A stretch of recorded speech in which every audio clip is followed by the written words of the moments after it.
Hari ni aku nak kongsi perjalanan kita orang di Trans Spencer Chapman. Lepas kumpul, kita orang naik van untuk ke starting point Gunung Bah Gading di pos gedung. Kami baru sampai dekat starting point. So hari ni kita punya target sebelum pukul, paling lewat sebelum pukul 11, kita mesti ada dekat puncak Bah Gading. Kita orang start perjalanan dalam pukul 3 pagi, tapi awal-awal lagi kami dah kena redah sungai. Aku difahamkan ada 16 sungai semua yang kita orang rentas.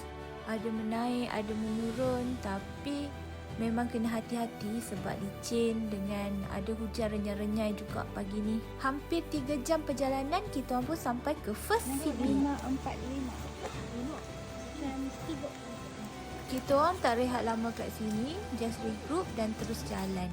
Dan kita orang berhenti subuh dekat depan sikit.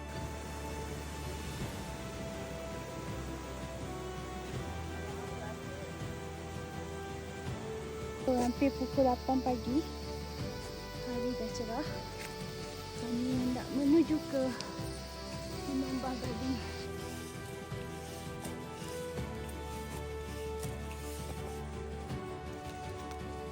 Sikit lagi. Yeay, dah dengar suara di bagian atas. Oh.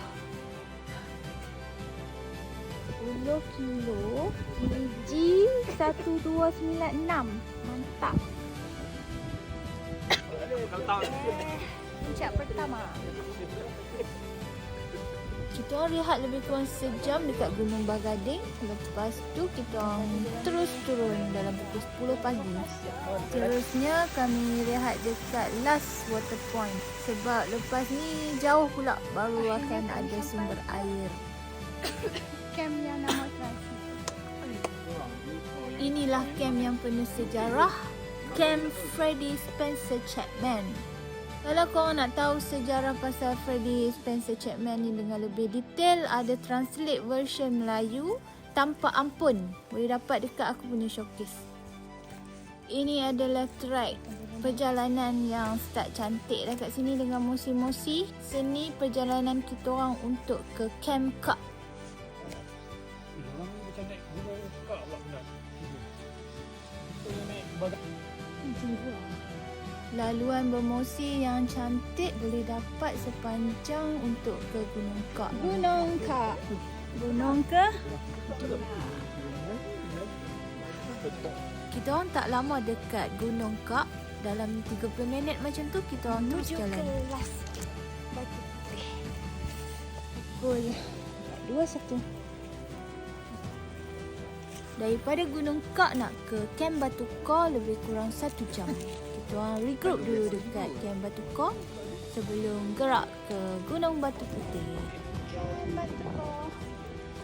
Yes, sikit lagi nak ke Batu Putih.